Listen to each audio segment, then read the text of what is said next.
사랑에는 두 종류가 있죠. 카오스와 코스모스의 사랑이 있습니다. 카오스의 사랑은 자기중심적인 사랑입니다. 이기적인 사랑이에요. 사랑인데 예를 들면 고양이가 쥐를 사랑하는 겁니다. 그런가 하면은 코스모스의 사랑이 있어요. 그것은 상대방을 존중하고 배려하는 성숙한 사랑입니다.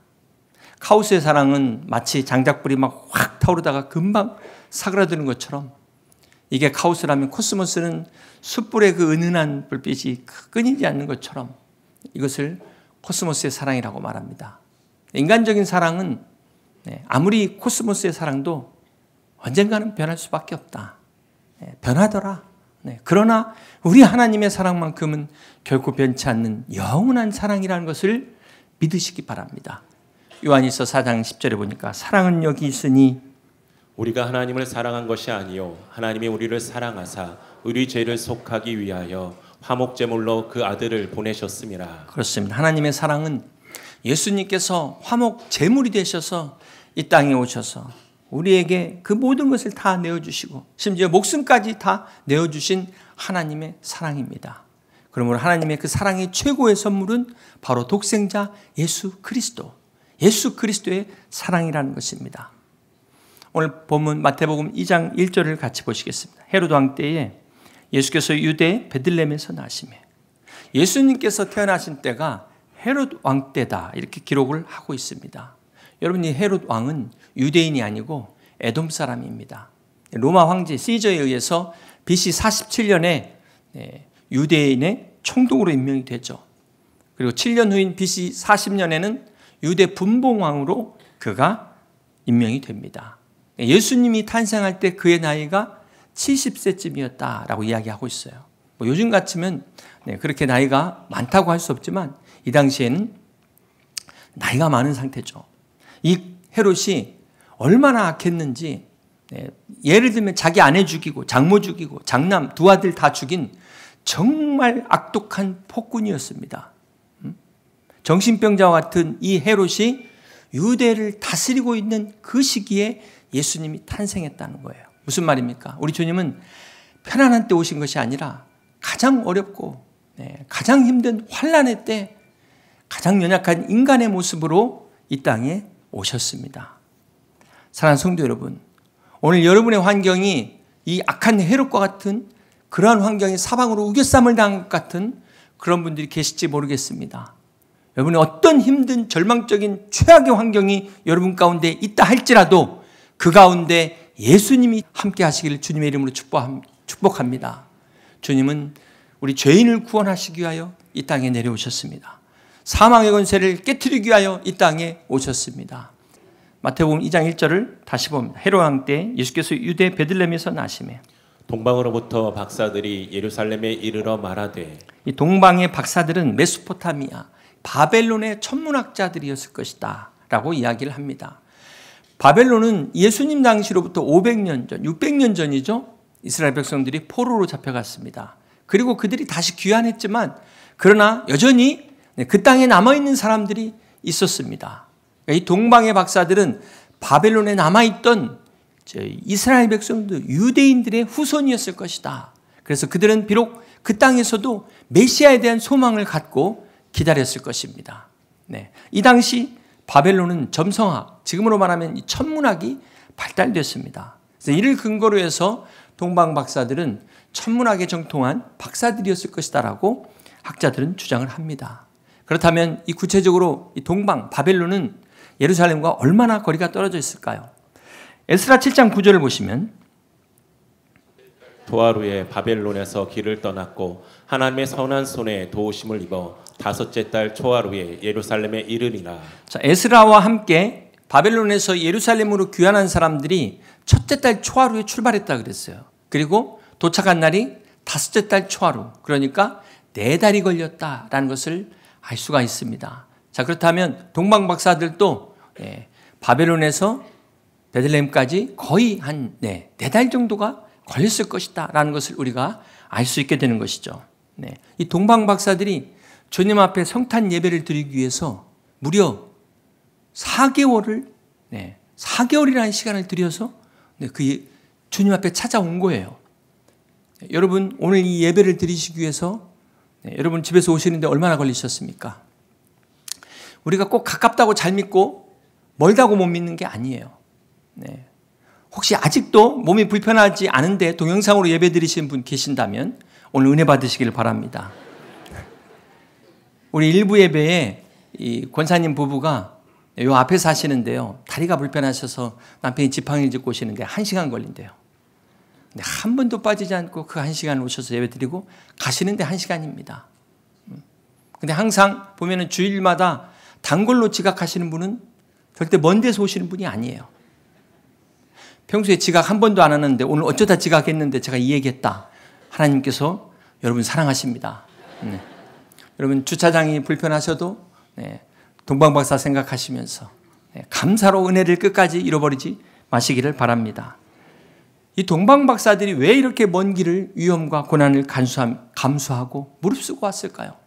그것은 바로 오직 이 메시아를 만나겠다는 이 기대, 이 열망입니다. 오늘 이 기대감과 열망 때문에 동방박사들이 그 먼 길을 마다하지 않고 아니 심지어 목숨을 걸고 예배하기 위하여 왔습니다. 사랑하는 성도 여러분, 여러분은 오늘 어떤 기대를 가지고 이 자리에 오셨습니까? 여러분 안에 어떤 열망이 있으십니까? 여러분 안에 동방박사처럼 예수님을 만나고자 하는 기대감, 이 열망이 있으십니까? 오늘 우리가 이 동방박사를 통해서 생각해 보기 원하는 것은 예수님을 만나기 위해서 그 먼 길을 왔던 이들은 이방인이었습니다. 그런데 정작 가까운 곳에 있으면서도 주님을 찾지 않는 사람들도 있었다는 겁니다. 이 동방박사들이 헤롯 왕에게 와서 유대인의 왕으로 나시니가 어디 계시냐 이렇게 물었을 때 그것을 가르쳐준 사람이 바로 대제사장과 서기관들이 성경의 예언에 따라 이렇게 베들레헴이라고 기록되어 있다라고 알려주었잖아요. 이들은 그렇게 알면서도 알고 있으면서도 예수님이 탄생하셨는데 찾지를 않았다는 사실입니다. 이방인인 동방박사들은 그 먼 길을 찾아왔는데 반면에 성경을 알고 성경을 가르치는 대제사장, 서기관, 종교 지도자들은 예수님을 찾지 않았다는 것입니다. 이것이 우리에게 주는 교훈이 뭘까요? 먼저 된 자가 나중되고 나중된 자가 먼저 된다는 것입니다.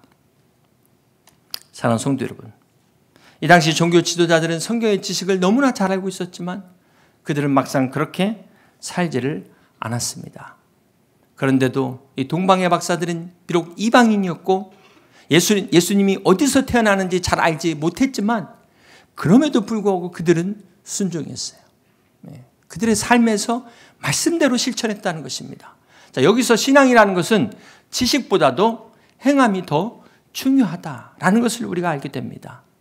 신앙은 성경 공부보다 예배가 더 중요한 거예요. 여러분, 우리가 성경을 공부하는 이유가 뭡니까? 하나님이 어떤 분이신지를 알아야 우리가 예배할 수 있지 않겠습니까? 하나님이 어떤 분이신지를 깨달아야 우리가 그 하나님을 찬양할 수 있지 않겠습니까? 그런데 성경을 공부한다고 그냥 예배도 늦고 예배를 빠진다면은 이거야말로 본질을 놓친 것이죠. 주객이 바뀐 것입니다. 그러므로 중요한 사실은 아무리 우리가 많이 알고 있다 할지라도 순종이 없는 신앙은 죽은 신앙이다. 행함이 없는 믿음은 죽은 믿음이라는 사실을 잊지 마시기를 바랍니다. 두 번째로 우리가 이 동방박사를 통해서 생각해 볼 것은 동방박사가 3가지의 예물을 드렸습니다. 어떤 분들은 동방박사를 3사람이라고 이야기하는데 찬송가에는 그렇게 나와 있지만 성경에는 3사람이라는 말은 없습니다. 그런데도 왜 3사람이라고 이야기할까? 그것은 아마도 3가지 예물을 드렸기 때문에 이제 그렇게 얘기하는 것이지 성경에는 정확하게 몇 사람이라고 말하고 있지 않다는 것입니다. 우리 마태복음 2장 11절을 같이 보시겠습니다.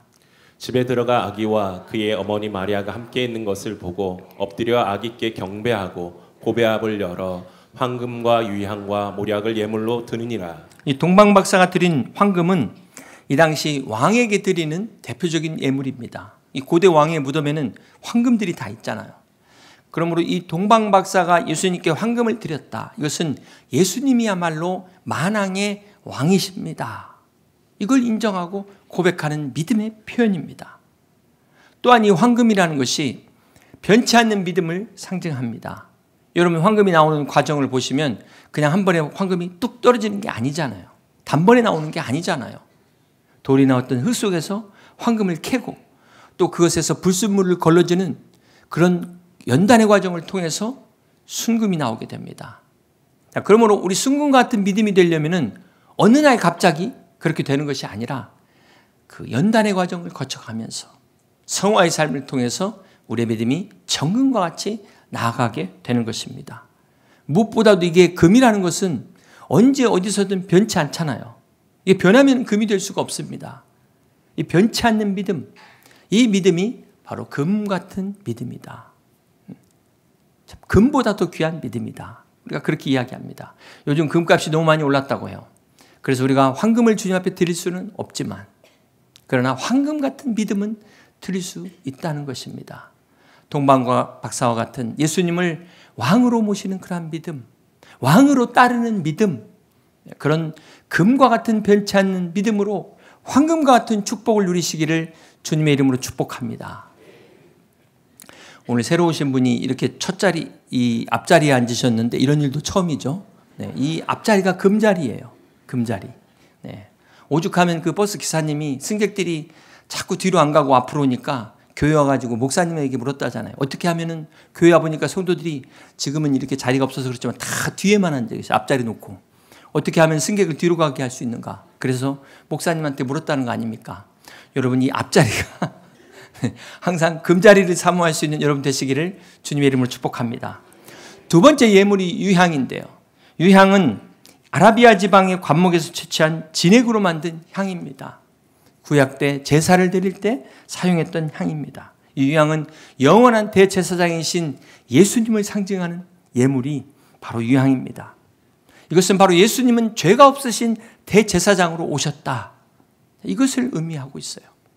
또한 이 유향은 바로 그리스도의 향기를 나타내는 것입니다. 이 유향은 그리스도의 향기를 나타내는 믿음. 오늘 그러므로 우리의 믿음이 그리스도의 향기를 나타내는 복된 믿음 다 되시기를 주님의 이름으로 축복합니다. 세 번째 예물은 모략입니다. 자, 이 모략도 나무에서 채취하는 건데요. 이 당시 시신에 바르는 방부제로 사용되기 때문에 아주 값비싼 물품입니다. 이 모략은 바로 예수님의 십자가를 예표하는 예물입니다. 동방 박사들이 모략을 준비한 것은 이미 주님이 이 땅에 오신 목적이 십자가의 죽으심을 위한 것이다. 동방 박사들이 이미 이것을 준비했다는 거예요. 이 모략은 예수님이 우리의 죄를 위하여 죽으실 구세주라는 것을 보여주는, 상징하는 예물입니다. 사랑하는 성도 여러분, 오늘 우리 주님이 이 땅에 오신 목적은 우리의 죄를 구속하시기 위하여, 대속하시기 위하여 구세주로 오신 대제사장이심을 믿으시기를 바랍니다. 세 번째로 우리가 생각해 볼 것은 동방 박사들이 중간에 별을 잃어버렸습니다. 그 바람에 헤롯 왕에게 가서 묻다가 그만 헤롯이 알게 된 이 바람에 무고한 어린 생명들이 죽임을 당하게 되었습니다. 만약 이 동방 박사들이 별을 잃어버리지 않았다면 그 많은 어린 생명들이 보존될 수 있었을 것입니다. 이것이 오늘 우리에게 주는 교훈이 있습니다. 사랑하는 성도 여러분, 우리도 예수 믿으면서 얼마든지 이 별을 놓칠 수가 있습니다. 처음 믿을 때 동방 박사처럼 그런 믿음으로 기쁨으로 출발했는데, 감사함으로 신앙생활을 했는데 그만 중간에 뭔 일인지 피곤해서 지쳐서 시험에 들어서 별을 놓쳐버렸어요. 이 별을 잃어버렸어요. 기쁨을 잃어버렸어요. 그래서 어떻게 됩니까? 유대 왕에게 와서 이 사실을 이야기하는 바람에 온 예루살렘이 다 소동했다. 현대인 성경에 보니까 시끄럽게 떠들썩하게 되었다. 그렇게 이야기하고 있습니다. 사랑하는 성도 여러분, 혹 우리가 분주함으로 인하여 다른 것에 마음이 뺏겨 오늘 이 별을 놓치지는 않았습니까? 여러분 안에 이 기쁨을 잃어버리지는 않았습니까? 정말 깜깜한 밤중에 별을 잃어버리면 방황할 수밖에 없습니다. 그러므로 오늘 우리 안에 이 주님을 바라보는 이 별, 우리는 이 별을 놓치지 말고 끝까지 따라가야 됩니다. 사랑하는 성도 여러분, 어두울 때 별이 밝게 빛나는 것처럼 인생은 어두운 고난을 겪을 때 이 별을 보게 됩니다. 그리고 마침내 이 별을 보고 따라갈 때 새벽이 오게 될 것입니다. 마태복음 2장 10절에 그들이 별을 보고 매우 크게 기뻐하더라 말씀하고 있어요. 동방의 박사들이 잃어버린 별을 찾은 기쁨이 얼마나 충만했던지 여러분 한번 생각해 보세요. 한번 상상해 보시길 바랍니다. 이들이 얼마나 기뻐했겠습니까? 오늘 우리 안에 이 기쁨이 있으십니까? 오늘 여러분 안에 이 진정한 이 기쁨, 이 성탄의 기쁨이 다시금 회복되시기를 주님의 이름으로 축복합니다. 이 동방박사들은 별이 인도하는 대로 순종해서 마침내 아기 예수께 경배했습니다. 뿐만 아니라 마태복음 2장 12절을 같이 한번 보시겠습니다. 그들은 꿈에 헤롯에게로 돌아가지 말라 지시하심을 받아 다른 길로 고국에 돌아가니라. 돌아갈 때도 하나님의 지시를 받아 헤롯에게 가지 않고 바로 고국으로 돌아갔다고 기록하고 있습니다. 여러분 한번 생각해 보세요. 만약 이 천사의 지시가 없었다면 어떻게 됐을까요? 헤롯에게 가서 알려줬겠죠. 동방박사들이 지금 예수님께 경배하러 왔다가 길을 잃어버렸잖아요. 그래서 헤롯 왕을 찾아갔고 제사장들이 서기관들이 길을 알려준 바람에 마침내 예수님께 경배할 수 있게 된 것 아닙니까? 그때 헤롯 왕이 가서 예수님을 찾으면 와서 나한테 알려줘라. 나도 가서 경배하겠다. 자, 이게 우리야 알지만 대체적으로 이런 사람들이 좀 순수해요. 이런 사람들이 순수해서 헤롯이 악한 왕이라는 것을 이 동방박사들은 꿈에도 생각 못했을 거예요. 정말 천사가 얘기가 없었다면 그대로 가서 알려줄 판 아니었겠습니까? 그러면 어떻게 됐을까요? 물론 하나님이 보호하셨겠지만 얼마나 큰 또 어려움과 소동이 일어났겠습니까? 자, 중요한 건 우리가 깨어있지 않으면은 우리는 이 왕의 소리에 굴복할 수밖에 없다. 네. 우리가 하나님의 소리를 듣지 못하면 세상의 소리를 들을 수밖에 없다는 것입니다. 교회 안에서도 하나님의 말씀에 귀 기울이지 않으면 목소리 큰 사람 소리에 우리가 따라갈 수밖에 없다. 끌려갈 수밖에 없다는 것입니다. 자, 그러다 보면 문제는 더 꼬이게 돼요. 예수님께 경배하고 예배 드렸는데도 더 어려운 상황을 맞이할 수 있다는 것입니다. 그러므로 사랑하는 성도 여러분, 오늘 동방박사의 예배는 경배는 예수님 경배하는 걸로 끝나지 않고 돌아갈 때까지 끝까지 순종했다는 것입니다. 진정한 예배는 순종으로 시작해서 순종으로 완성되는 것이다. 주위에 많은 사람들을 보면은 예배를 자기 생각대로 드려요. 자기 기분대로 예배를 드리는 사람들이 간혹가다 있습니다. 마치 어린아이가 엄마한테 삐지면은 어떻게 하죠? 나 밥 안 먹어. 나 유치원 안 갈래. 이러는 것과 똑같아요. 어린아이는 엄마 위에서 밥을 먹어주는 것처럼 교회에 나와주는 거예요, 지금. 예배도 드려주는 겁니다. 네. 물론 목회자인 저 입장에서는 감사하지만 그러나 하나님은 그런 예배를 받지 않으십니다. 여러분, 누구를 위해서 예배를 드리십니까? 목회자가 여러분들에게 얼마나 도와줄 수 있겠습니까? 우리는 여러분을 위해서 중보하는 자예요.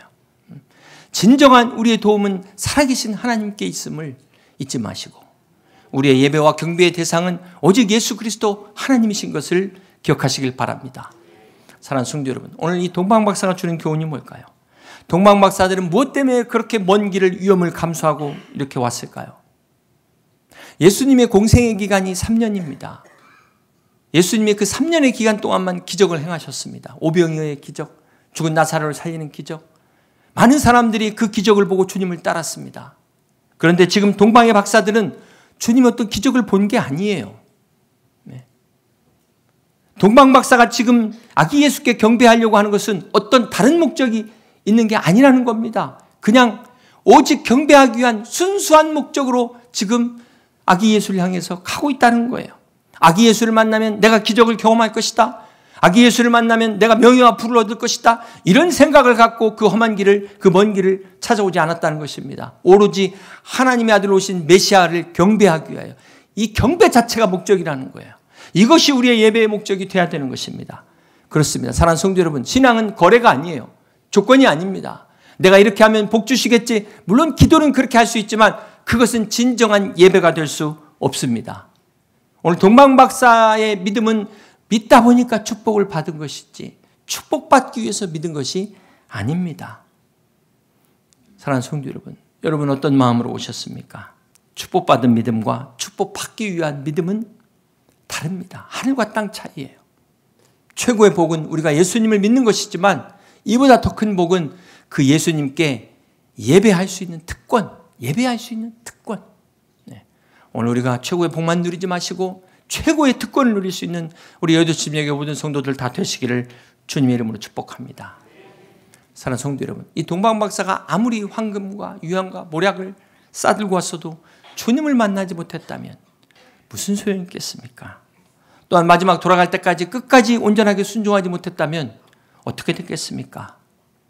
오늘 이 동방박사를 통하여 하나님이 기뻐하시는 진정한 예배는 주님을 만나셔야 돼요. 여러분이 어떤 헌금을, 어떤 귀한 옥합을 드렸다 할지라도 주님을 만나지 않으면 하나님이 기뻐하시는 예배가 될 수 없습니다. 또 예배를 드리고 나가는 그 순간까지 끝까지 순종하는 믿음으로 하나님 앞에 예배할 수 있는 여러분 되시기를 주님의 이름으로 축복합니다. 이제 말씀을 정리합니다. 사랑하는 성도 여러분, 하나님께서 이 복된 성탄의 소식을 왜 이 당시 헤롯 왕과 그 많은 그 종교 지도자들에게 먼저 알려주지 않으시고 이방인인 이 동방의 그 먼 박사들과 또 소외된 그 천한 목자들에게 제일 먼저 알려주셨을까요? 바로 이들이야말로 하나님의 뜻대로 순종할 수 있는 순수한 믿음을 가졌기 때문에 그렇습니다. 오늘도 하나님은 이러한 사람을 찾으십니다. 누가복음 2장 15절 함께 같이 보시겠습니다. 천사들이 떠나 하늘로 올라가니 목자가 서로 말하되 이제 베들레헴으로 가서 주께서 우리에게 알리신 바 이 이루어진 일을 보자 하고, 천사가 목자들에게 주님의 이 복된 성탄의 소식을 전하니까 어떤 반응을 보였습니까? 이 이루어진 일을 보자, 가서 보자. 이게 성탄의 소식을 들은 목자들의 반응이었습니다. 자, 이 목자들이 어떻게 되죠? 어떻게 변합니까? 계속해서 16절, 17절.